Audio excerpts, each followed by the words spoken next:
자, 이제 부동산 분류입니다. 조금 전에 이제 중요한 주제를 하나 말씀을 드렸어요. 부동산 개념을 했죠. 여러분들 어떻게 하면 공부를 잘하는지 아세요? 공부 잘하는 비법. 별로 궁금하지 않은 사람들이 많은가 봐요. 그냥 지나가겠습니다.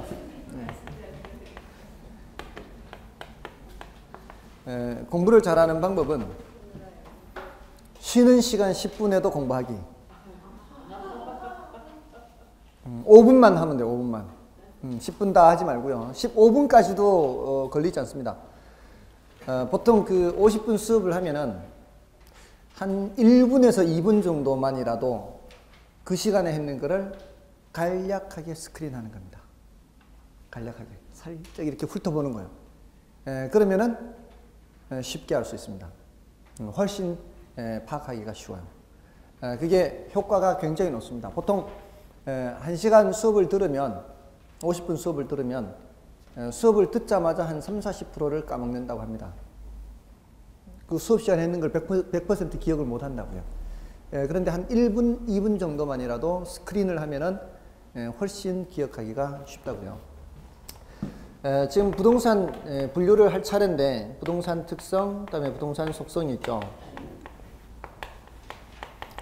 근데 이 부동산 개념, 조금 전에 부동산 개념이라는 나무를 그린다면 어떻게 한다 그랬어요? 세 가지 갈래가 있잖아요. 법, 경, 기가 있잖아요. 근데 경제적 개념과 기술적 개념은 바로 잎사귀라 그랬죠. 어떤 용어들이 나왔습니까? 생산 요소나 소비재, 상품, 자산, 자본 이런 단어는 경제적인 측면에서 살펴보는 용어들이고, 공간, 자연, 위치, 환경, 토양, 토목, 지질 이런 거는 기술적인 거. 복잡한 거는 법적인 개념이라 그랬잖아요. 그걸 다시 어떻게 나누었어요? 협의와 광의로 나누었잖아요. 협의는 법 중에서도 무슨 법? 민법상 부동산이라 함은 토지 및 그 정착물 이렇게 하고요. 광의의 부동산은 거기에다가 준부동산을 포함한 개념이다. 이렇게 얘기를 했고요. 그리고 토지 및 그 정착물 중에서도 정착물을 더 나누었죠. 독립정착물과 종속정착물, 종속물 이렇게 해서 건물이 독립정착물의 대표적인 거다. 나머지는 전부 다 뭐라고 일단 본다. 종속정착물로 보는데 다만 이제 노란 글씨로 쓴 거 그거는 나중에 더 한다 이렇게 생각을 하시면 된단 말이에요. 다만 그 정착물이라고 할 때는 이 정착된 상태가 잠깐 붙어 있어서는 안 된다 그랬죠. 항구적으로 지속적으로 붙어 있어야 됩니다.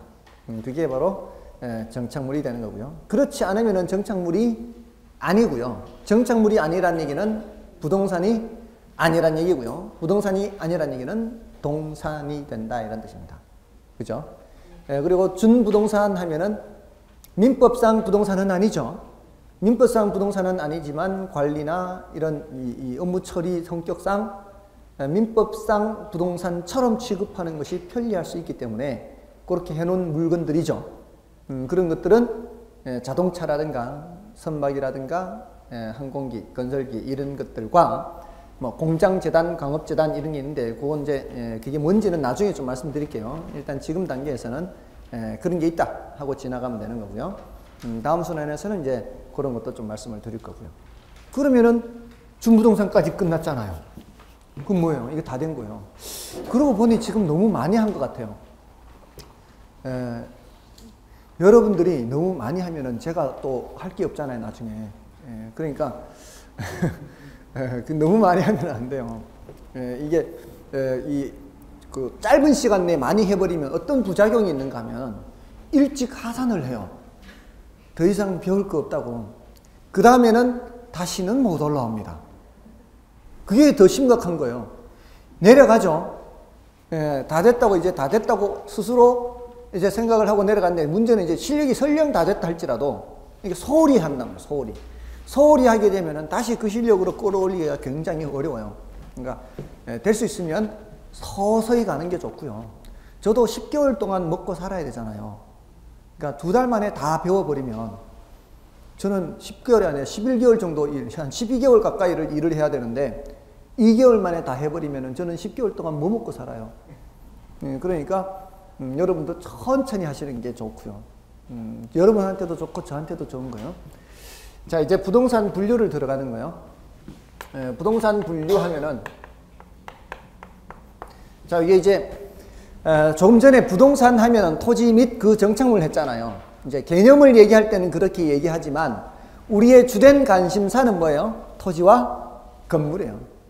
토지와 건물. 그러니까 부동산을 분류하는 것도 토지를 분류하고 또 뭐를 분류하는 거예요? 건물을 분류해, 이렇게. 근데 이 중에서 뭐가 더 중요할까요? 토지가 더 중요해요. 얘는 별로 중요하지 않아요.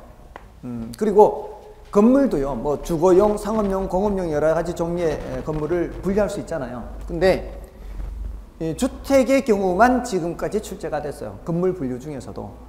주택, 뭐 상가, 뭐 공장 이렇게 있는데 그나마 주택은 25회 이미 출제가 돼버렸어요. 또 몇 년 전에 출제됐다가 그 오래지 않아서 다시 출제가 됐거든요. 그러니까 그런 정도로 자주 출제될 주제가 아니에요. 이제 한 5, 6년 쉬어야 돼, 얘는. 5, 6년 쉬어야 돼서 이제 앞으로 한 2, 3년 정도는 안 나올 것 같다, 이렇게 생각하시면 돼요. 그러니까 중요도의 강도가 좀 다르다는 거죠. 요 주택은 좀 중요도가 낮고요. 토지를 위주로 분류를 하시면 돼요. 아시겠죠? 자, 우리 교재에 토지의 분류 이렇게 돼 있죠. 토지의 분류. 거기서 이제 국토의 기획 및 이용에 관한 법률상 분류 요거 하고요.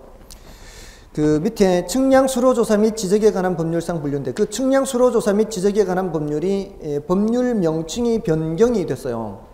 그래서 그게 뭐로 변경이 됐는가 하면은 그 공간정보 구축 및 관리에 관한 법률이에요. 공간정보 구축 이렇게 바뀌었는데 근데 이제 내용은 거의 같아요. 내용은 거의 같은데 공간정보의 구축 및 관리 등에 관한 법률이에요. 저는 사실은 이거를 굳이 이렇게 법률 명칭을 이렇게 완전히 색다르게 바꿀 이유가 없는 것 같은데, 왜냐하면 바뀐 내용이 지금 우리 공부하는 거하고는 거의 지금 관련이 없고요.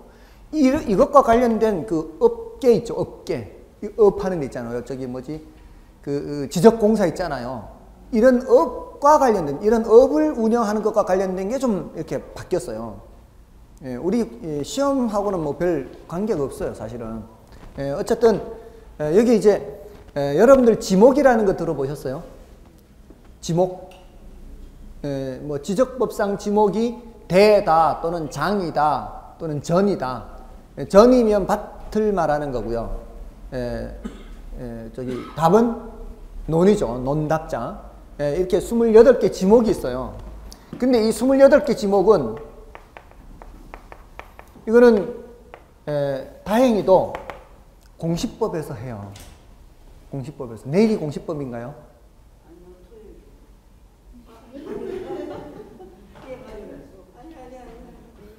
내일이 공시법 맞죠? 다행히도 공시법 선생님이 자세히 해 주실 거예요. 그래서 저는 공시법 선생님한테 식사 한 끼 대접할게요. 그렇게 하고 이제 하시면, 정말로 그런 말씀 하시면 안 돼요. 그러면 진짜로 사달라 그런단 말이에요.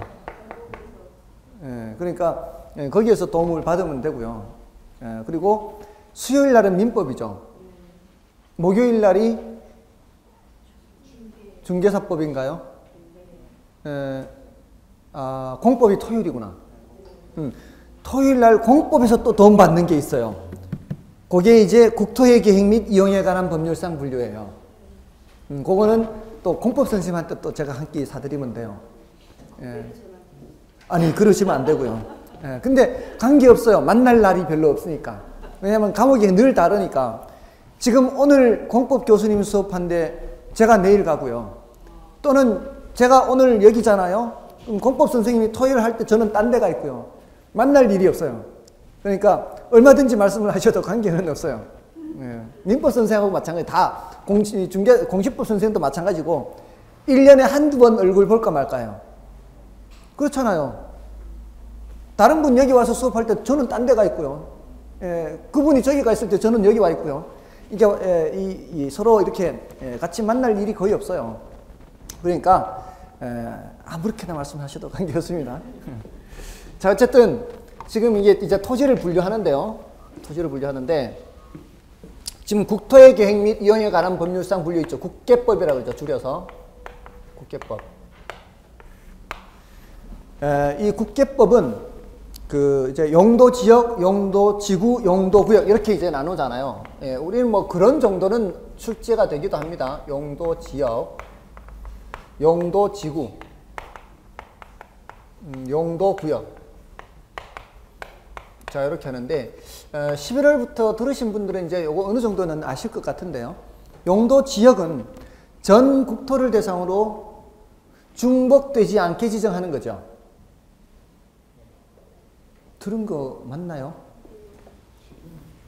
그죠? 그러니까 전 국토를 대상으로 중복되지 않게 이 소리가 뭔가 하면은 전국에 어디에 있던 땅이든지 딱 찍었을 때 도, 관, 농, 자, 넷 중에는 반드시 들어가야 돼요. 넷 중에 어딘가는 반드시 들어가야 되고 두 군데 동시에 속하면 안 돼요. 딱 한 군데만 속해야 돼요. 아시겠죠? 그게 용도 지역입니다. 그리고 도시 지역을 또 나누죠. 주, 상, 공, 녹, 주거 지역, 상업 지역, 공업 지역, 녹지 지역 이렇게. 이것도 중복되면 안 되는 거예요. 그러니까 절대로 동시에 두 군데 지정될 수가 없어요. 주거 지역이면서 동시에 상업 지역이 될 수 없다 이 말입니다. 이걸 다시 또 나누잖아요. 주거 지역을 전, 일, 준 나누죠. 전용 주거지역, 일반 주거지역, 준 주거지역 맞나요? 그 다음에 상업지역도 또 나누죠. 주, 상 할 때 상, 중, 일, 유, 근 하죠. 중심 상업지역, 일반 상업지역, 유통 상업지역, 근린 상업지역. 여러분은 저보다 더 낫게 될 거예요. 아직까지는 제가 좀 나은 것 같은데 여기까지만입니다. 여기까지만. 더 이상 깊게 갈 수가 없어요. 이 개론에서 공법을 다 가르칠 수가 없잖아요. 그러니까 그런 정도. 얘는 중복 지정하지 않는다. 근데 용도 지구와 용도 구역은 어떻게 해요? 중복 지정한다. 뭐 이런 거 있죠. 이거 지난번에 저도 말씀드렸나요? 용도 지구? 용도 지구. 경미, 보시기에, 고치, 방방특. 아닌가요? 공법시험. 저도 공법 선생님한테 들은 거예요. 제가 뭐 딴 사람한테 들은 게 아니고 공법 선생님한테 경미, 보시기에, 고치, 방방특 그렇게 했죠. 그렇게. 그 내용은 뭔지 몰라도 일단은. 그 다음에 용도 구역 하면 도, 계시, 수도? 수도 계시요? 하여튼 뭐 수도 계신지 계시 수도인지 그런 거 있잖아요. 얘네들은 여기에 있는 것을 보다 어떻게 하는 거예요? 강화 또는 완화? 강화 또는 완화인가요? 강화인가요? 완화인가요? 둘 다예요? 강화 또는 완화예요? 강화예요? 완화예요? 공법 선생님 전화번호 몇 번이죠? 전화해봐야겠어요. 제가 알고 있어요. 다 알고 있는데 수업 쉬는 시간에 바로 전화할 거예요. 제가. 강화, 완화 또는 강화 또는 완화 다 찍어보세요. 강화예요, 강화? 아니, 그런 거 다 숙제 안 되나요, 그런 거? 숙제입니다, 숙제. 저도 몰라요, 사실은. 저도 몰라요. 하여간 그런 내용들입니다. 자, 그런 식으로 이제 분류를 하는 게 용도 지역, 용도 지구, 용도 구역이고요. 지금 공간정보의 구축 및 관리 등에 관한 법률에 의한 지적법, 줄여서 지적법이라 해도 관계없어요. 이 지적법의 내용은 전혀 변한 게 없거든요. 이 지적법상 무슨 몇 개 지목? 28개 지목이 있다. 이거는 이제 또 강승구 선생님한테 또 이렇게 열심히 잘 들으실 거니까, 이거는 이제 맡겨드리고요. 저는 참 고마워요. 그 두 분한테. 요거 할 때마다. 저는 이제 해야 될 이 일이, 넘어가시면은, 이제 부동산 이용 활동상 분류 있죠. 요게 이제 제가 이제 설명드릴 내용입니다. 그러니까 저는 여기에 초점을 맞춰서 설명을 드립니다. 자, 그 부동산 이용 활동상 분류에 대지 택지 부지 하고 있죠. 자, 근데 그 대지 택지 부지를 지금 이 대택부 이렇게 좀 앞글자를 따서 기억을 한다면은요, 이 택지를 중심으로 기억을 하시고요. 택지라고 하는 거는 이제 우리 가장 흔히 쓰는 용어로는 택지 개발한다 할 때 그 택지를 생각하시면 돼요. 그 택지 개발한다 할 때 그 택지는 주거용이든 상업용이든 공업용이든 따지지 않고, 건물의 용도를 따지지 않고 건축할 수 있는 토지를 얘기한다라고 생각하시면 돼요. 주상공 따지지 않고요. 건물을 건축할 수 있는 땅은 전부 다 뭐라고 한다고요? 택지라고 한다고요. 근데 부지라는 말을 쓸 때는 하천부지, 도로부지처럼 건물이 올라가지 않는 경우에도 부지라는 말을 쓰고, 그리고 또 학교부지, 아파트부지, 도서관부지, 건물이 올라가는 경우에도 쓰죠. 그러니까 부지라는 말은 폭넓게 써요. 그러니까 이게 더 넓게 쓰는 용어예요. 그죠? 그러니까 얘는 건축할 수 있는 땅뿐만이 아니라 어떤 땅이에요? 일반적인 바닥 토지까지 포함해서 하는 얘기예요. 그러니까 이게 좀 더 폭넓게 쓰는 말입니다. 근데 자, 여기 이제 좀 어려워요. 이게 어려운 이유가, 이게 지적법에서 얘기하는 28개 지목 중에 대라는 게 있어요. 대라는 거, 이렇게 흑토자 써서 대라는 게 있어요. 근데 이거는 어디서 말하는 거예요? 지적법에서 말하는 지적법. 공간정보의 구축 및 관리 등에 관한 법률에서 지적법상 대라는 게 있고, 건축법에서 대지라고 하는 게 있단 말이에요. 대지 이렇게 흑토를 이렇게 이렇게. 건축법에서 대지라고 한다면은, 자, 건축법이 무슨 법이에요? 뭘 다루는 법이에요? 건축을 다루는 법이잖아요. 그러면 건축을 다루는 법에서 그 건물이 주거용 건물만 있을까요? 건축을 다루는 법에서 주거용 건물만 건물이에요? 그거 아니잖아요. 상업용, 공업용, 뭐 별의별 용도의 건물은 다 다루는 게 그 건축법이죠. 그럼 건축법에서 대지라고 할 때는 요 땅은 건물의 용도를 따져야 안 따져요? 건축법에서 대지라고 할 때는 건물의 용도를 안 따져요. 그냥 밑에 땅, 바닥 땅을 전부 다 뭐래요? 건축할 땅을 전부 다 뭐라 그래요? 건축할 땅을 전부 다 대지라고 한단 말이에요. 건축법에서는. 그러면 여기서 말하는 택지하고 차이가 없죠? 차이가 없어요. 그러니까 여기서 대지라고 해버리면, 이 대지가 건축법상 대지가 돼버리면은 얘네 둘이 똑같아져 버리죠. 구별의 의미가 없죠. 근데 이 28개 지목에서 말하는 이 대는 주거용, 상업용 건물을 건축할 수 있어요. 공이 빠져요, 공이. 28개 지목 중에서 공업용 건물을 지을 수 있는 땅을 장이라 그래요. 장. 공장의 장으로 약어를 써요. 그러니까 일단은 이걸 구별을 하기 위해서는 여기를 대라고 한다면 구별이 더 쉽죠.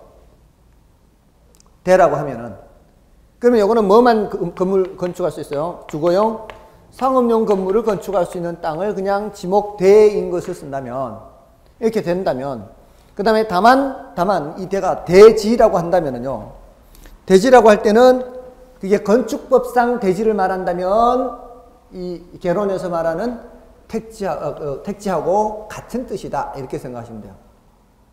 아시겠죠? 줄여서 대택부 해가지고 대할 때는 좁게 해석해서 주거용, 상업용 건물을 건축할 수 있는 지적법상 개념으로 생각하되, 대지해서 건축법상 대지라고 할 때는 뭐하고 같은 개념이다?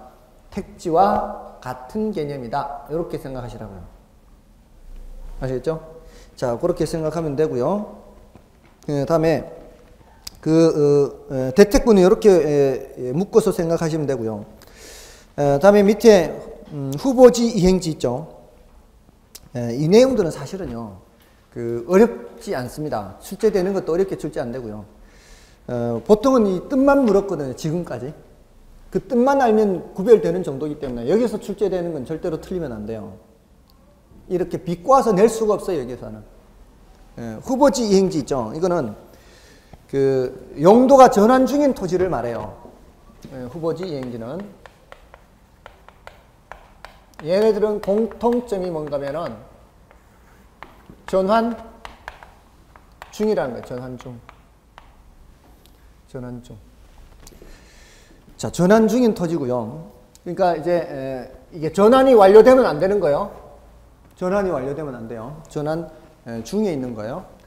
근데 이걸 토지를 분류할 때 크게 분류하기도 하고 적게 분류하기도 하는데, 크게 분류할 때는 택지 지역하고요, 농지 지역하고요, 임지 지역 이렇게 구분해요. 택, 농, 임 이렇게. 자, 이 택, 농, 임 이렇게 구분하고요. 얘네들 상호간에 여기에서 이렇게 전환 중인 토지가 있을 수 있죠. 이렇게 전환 중인 토지는 후보지라 그래요. 큰 대분류상. 근데 여기에 이제 택지를 다시 주상공 이렇게 분류를 하면은 여기에서 이렇게 전환 중인 토지가 있을 수 있죠. 전답과 하면은요. 여기에서 이렇게 전환 중인 토지가 있을 수 있겠죠. 자, 이 범위 내에서 전환 중인 토지는 뭐라 하고요? 이행지라 그래요. 이 대분류상 전환 중인 토지는 후보지라 그래요. 그래서 지금 농지인데 어떤 밭이요. 지금 밭도 있고 논도 있는 그런 지역이 하나 둘씩 이것으로 바뀌어가고 있는 지역의 토지는 뭐라고 하고요? 후보지라 하고. 지금 주거지역이에요. 지금 현재 주거지역인데 거기 지금 점포가 하나 둘씩 들어오고 있어요.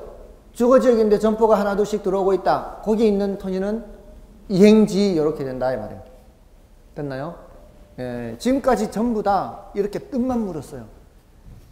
이걸 바꾸는 거죠. 질문할 때는 후보지 자리에 이행지, 이행지 자리에 후보지, 이런 식으로 이렇게 질문을 하는 겁니다. 자, 됐나요? 자, 그 뒤에 한번 문제를 볼까요? 어떻게 문제가 출제됐는가? 어디를 보시는가 하면은, 그, 기출문제 제2장 보세요. 제2장의 기출문제 몇 페이지죠? 이 페이지 수가 지금 잘 안 보입니다. 제 눈에. 43페이지인가요? 43페이지에 그 몇 번째 줄에 있는가 하면은 네 번째 줄에 있죠. 세 번째 줄 끝에. 세 번째 줄 끝에 용도 지역 상호간에 찾으셨나요? 1번 문제요. 기출문제 1번 문제. 기출문제 1번 문제. 기출문제 1번 문제의 세 번째 줄 끝에 용도 지역 상호간에 다른 지역으로 전환되고 있는 지역의 토지를 C라 하고, 용도 지역 내에서 하고 있죠. 용도 지역 내에서 지역 간 용도 변경이 진행되고 있는 토지를 D라 한다. 이렇게 돼 있죠. 찾으셨어요? 43페이지 맞나요? 근데 거기가? 잘 안 보이죠? 희미하죠? 요렇게 돼 있어요. 기출문제 요렇게. 기출문제 요렇게 돼 있어요. 찾으셨어요? 거기에 C 자리에 들어갈 건 뭐고요? C 자리에 들어갈 거는 후보지가 되는 거고요. D 자리에 들어갈 거는 이행지가 되는 거예요. 간단하죠? 또 넘어가 볼까요? 넘어가면은 그 4번의 1번 지문 보세요. 4번의 1번 지문. 후보지는 부동산의 용도적 지역이 상호간에 전환되고 있는 지역의 토지를 말한다. 이렇게 돼 있죠. 그게 내라는 말이 없죠. 내라는 말이 없고 또는 세분된 이런 말이 없잖아요. 그냥 이런 식으로 용도지역 상호간 하면은 뭐예요? 후보지예요. 후보지. 내라는 말이 없잖아요. 내. 구분하는 그 키워드가 내라고요. 내에서 전환 중이면 뭐고요? 이행지고요. 그냥 용도적 지역이 상호간에 전환되고 있다 하면은 후보지는 거예요. 후보지가 되는 거예요. 되셨죠? 자, 그럼 또 2번의 미음 지문 보세요. 2번의 미음 지문. 2번의 미음. 후보지는 인위적, 자연적, 행정적 조건에 따라 다른 토지와 구별되는 것으로 가격 수준이 비슷한 일단의 토지를 말한다. 방금 후보지 이런 말 나왔나요? 안 나왔죠? 후보지는 이런 뜻이 아니었죠. 후보지는 그런 잘못 설명하고 있는 거예요. 이런 식으로 묻는다고요. 그죠? 다른 단어가 들어갈 자리에 후보지를 집어넣고 후보지가 들어갈 자리에 다른 단어를 집어넣고 이런 식으로 틀린 지문을 만들어요. 그러니까 뜻만 묻고 있다고 해요. 뜻만. 예, 그 다음에 그 3번에도 있어요. 3번에. 3번에 네 번째 지문 보세요. 후보지는 임지지역, 농지지역, 택지지역 상호 간의 다른 지역으로 전환되고 있는 지역의 토지를 말한다. 맞아요? 틀려요? 이거는 맞죠? 예, 이런 식이에요. 어렵지 않죠? 아니, 지금 이게 다 뭐예요? 기출문제, 기출문제. 기출문제 그냥 뜻만 묻고 있다고, 이 뜻만. 이런 거 틀리면 안 되잖아요. 그죠? 예. 자, 다시 앞으로 가셔서요. 후보지 이행지 됐고요. 근데 이제 난이도가 좀 높은 게 있어요. 그 이행지의 5번째 줄 보세요. 이행지의 5번째 줄. 요거는 난이도가 좀 높아요. 이렇게까지는 출제 안 됐단 말이에요, 지금까지. 그러니까 후보지의 경우 지목이 반드시 변경되나 이행지의 경우 지목이 변경되기도 하고 그러하지 않기도 한다. 요거는 나중에 말씀드릴게요. 지금 혹시 보시더라도 그냥 지나가시기 바라고요. 다음에 이제 밑에 필지 획지를 보세요. 필지 획지. 지금 중요도가 높은 거는 지금 여기 조금 전에 했던 그 대택부보다는 이게 조금 더 중요해요. 여러분 놈들이. 예, 대택부는 요 택지를 중심으로 기억하시면 되고요. 요거는 따로 이렇게 질문하기가 쉽지가 않아요. 용어상 그 건축법이라든가 이 공간정보 구축 및 관리 등에 관한 법률에서 얘기하는 게 좀 다를 수 있기 때문에 질문을 좀 복잡하게 해야 된단 말이에요. 질문을 잘못해버리면 질문 자체가 오류가 될 수가 있으니까. 근데 얘네들은 별로 어려운 내용들이 아니고 뭐 문제도 깔끔하게 낼 수가 있거든요. 필지는 이거는 법적 개념이에요. 획지는 이거는 경제적 개념이에요.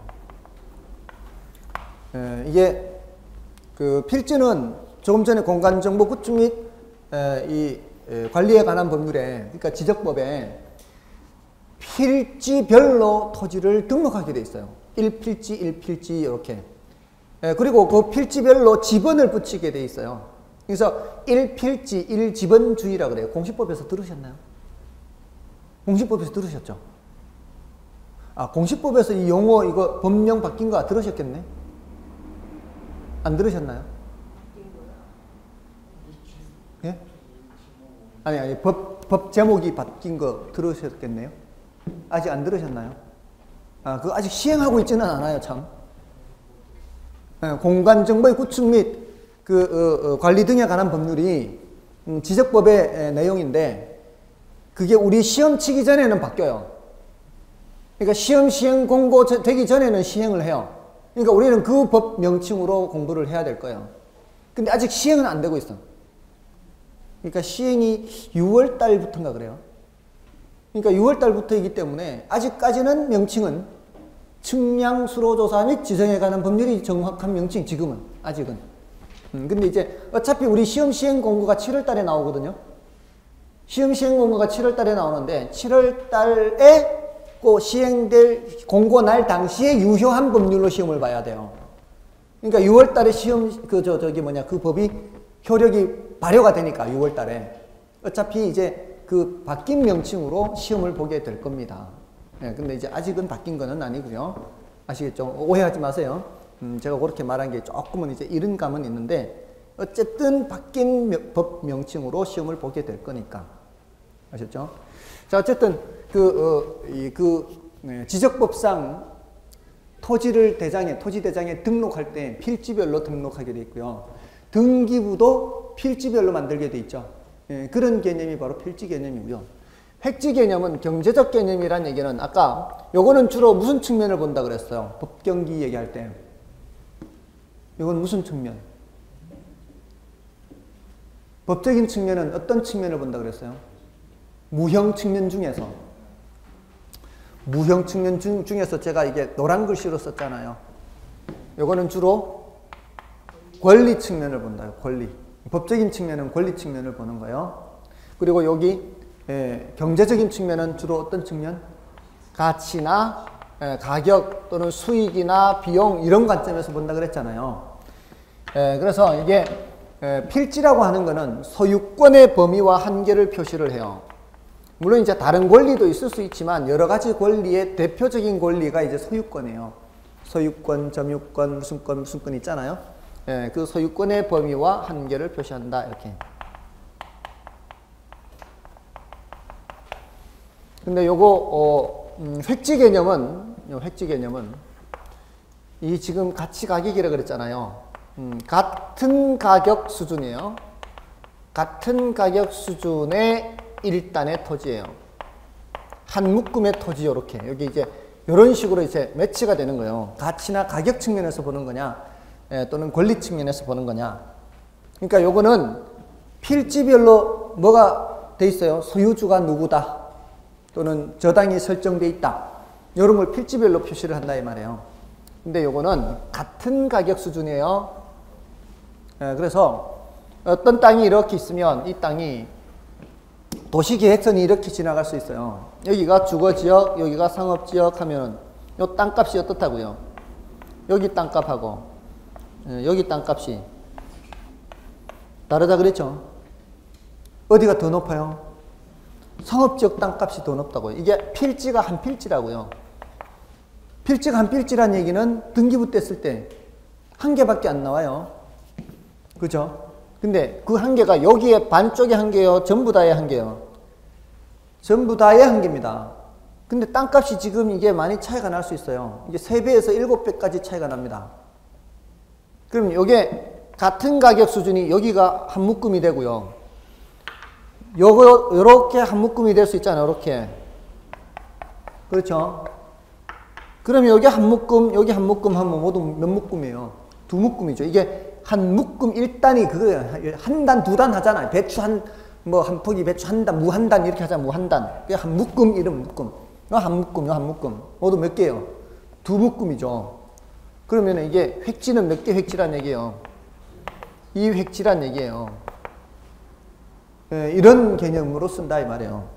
근데 경우에 따라 이럴 수도 있다고요. 지난 제가 입문 과정에서 말씀드렸나요? 이렇게 필지가 2개인데 건물이 1개 올라가 있다고. 필지가 2개인데 건물이 1개 올라가 있는 경우 말씀드렸었나요? 혹시? 이런 건물이 저기 있다 그랬죠? 중구, 종로구 이렇게 걸쳐서. 중구, 종로구 이렇게 걸쳐 있어가지고 구를 걸쳐 있어요. 구.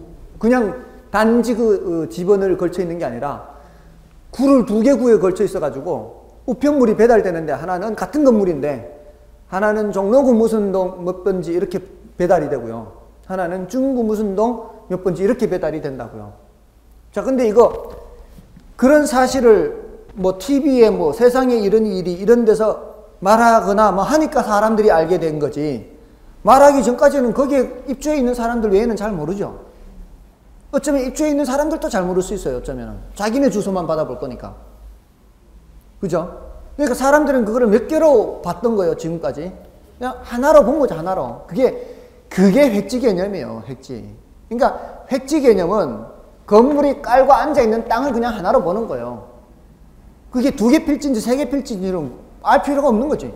그냥 그 건물이 깔고 앉아있는 땅 그게 획지 개념이에요. 근데 그게 몇 개 필지인지는 뭐를 떼봐야 알아요? 등기부를 떼봐야 하는 거예요. 그래서 우리가 이 경제 활동을 할 때 보게 되는 거는 필지를 보는 거예요. 획지를 보는 거예요. 획지를 보는 거예요. 그리고 이렇게 울타리를 쳐가지고 이렇게 개발을 해요. 이렇게 펜스를 쳐서 안이 잘 안 보이게 이렇게 펜스 쳐서 개발하면은 우리는 저기 무슨 건물 올라가나 보다 이렇게 생각하잖아요. 무슨 건물 올라갔나 보다 이렇게 건물이 몇 개 올라간다고 생각하지 않고 그냥 한 개가 개발되고 있구나 이렇게 생각할 거 아니에요. 근데 사실은 그 밑에 땅은 몇 개의 필지가 한꺼번에 개발될 수 있거든요. 그런 경우 상당히 많습니다. 여러 개 땅을 묶어서 하나의 건물 올리는 경우 많아요. 그런 경우에는 이제 여러 개의 필지가 또 한 개의 획지가 되는 거죠. 이런 경우는 이제 이 필지가 1획지가 되는 거죠. 자, 이런 식으로 필지는 2개지만 획지는 1개가 된다 이 말입니다. 이렇게 사용하는 개념이 이제 필지, 획지 개념이다. 이렇게요. 자, 그래서 우리 교재에서는 괄호 3번이죠. 필지, 획지. 그 지적법상의 용어로서 하나의 지번이 붙는 토지의 등록 단위를 말한다. 이렇게. 이는 권리를 구분하기 위한 법률적 개념으로서 한 개의 토지에 대한 소유권이 미치는 범위와 한계를 표시한다. 이렇게요.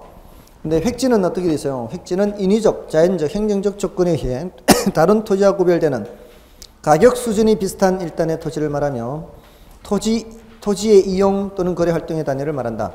이는 가격 수준을 구분하기 위한 경제적 개념이다. 이렇게요. 자, 이렇게 하면은 이제 조금 이제 중요한 것들을 이제 했고요. 그다음에 4번까지는 좀 그래도 자주 언급되는 거라고 볼 수 있겠네요. 4번까지는. 근데 이제 5번은 어렵지는 않아요. 5번은 맹지가 자주 출제돼요. 그 괄호 5번에 오른쪽 페이지에. 근데 맹지는 어려운 게 아니죠. 맹지는 도로에 접한 게 하나도 없는 땅을 말하고요. 다만 그 괄호 5번에 맹지 뒤에 있는 대지 있죠. 그거는 괄호 속에 자루형 토지로 기억하는 게 좋아요. 그러니까 그 5번을 먼저 말씀을 드리면 이렇게 도로에 접한 면이 없는 이런 땅을 뭐라고 하고요? 맹지라고 하고요. 이렇게 이런 땅이 도로에 이렇게 좁게 연결되는 거 있죠. 이런 거를 자루형 토지라고 얘기를 한다고요. 지난번에 이거 수업 들으신 분들은 기억이 잘 나죠? 들은 것 같죠, 이제? 이제 다시는 안 들어도 안 까먹겠죠, 이런 거는. 그죠? 이거는 뭐 그렇게 어려운 내용이 아니라서. 그래서 다음에는 지금 이번 순환에 말씀드리지 않은 것들 좀 보완해서 조금은 더 빠른 속도로 지나갈 거예요. 그렇게 감안하시고요. 자, 이제 나지 건부지를 하고 좀 쉬겠습니다. 그 나지 건부지는 나지는 나자가 이제 한자로는 벗을 나자예요. 그러니까 이제 토지에 아무것도 없는 상태를 말하는 거예요. 그 토지에 뭔가라도 있으면은 나지가 아닌 거예요. 건물도 없어야 되고 공작물 같은 게 없어야 되는 거를 말하는 거예요. 근데 이제 나지와 건부지 이렇게 하면은 나지는 지상에 건물이 없고요. 이거는 건부지는 지상에 건물이 있는 걸 말하는 거예요.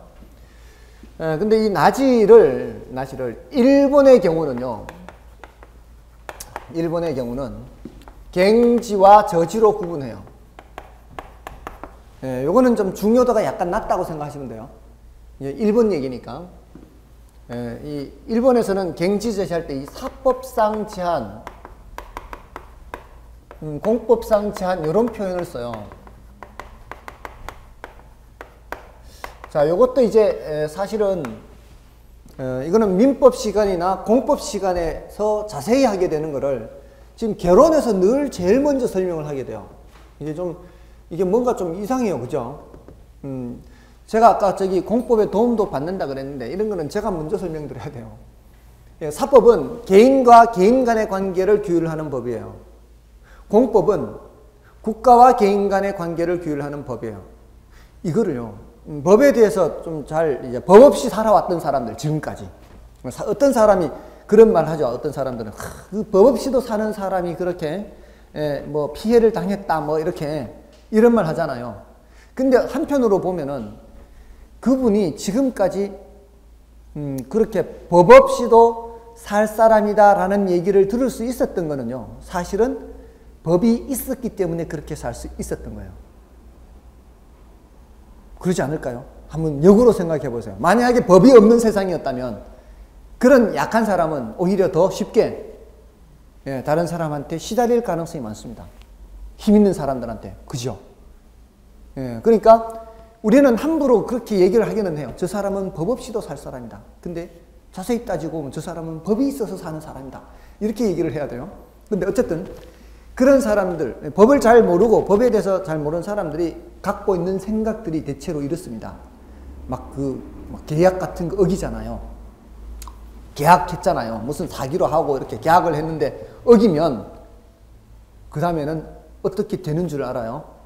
막 경찰이 와서 잡아가고 막 이러는 줄 알죠? 그거는 정말 법에 대해서 아직 잘 모르는 경우예요. 경찰이 와서 잡아가는 경우는 공법을 어겼을 때 얘기해요. 공법. 국가와 개인 간의 관계를 규율하는 법을 어겼을 때는 국가 권력이 강제로 개입을 해서 벌금을 매기거나 잡아가서 형무소에 집어넣는 거예요. 근데 사법을 어기게 되잖아요. 계약했는데 안 사기로 한다. 이런 거는 경찰이 와서 잡아갈 일이 아니고요. 돈으로 해결하면 돼, 돈. 아시겠어요? 그러니까 지금 이 사법이 그 사법이에요. 개인과 개인 간의 관계를 규율하는 거예요. 그러니까 뭐 물건을 사기로 했는데 안 사고 취소한다. 그랬을 때는 뭘로 해결하면 된다고요?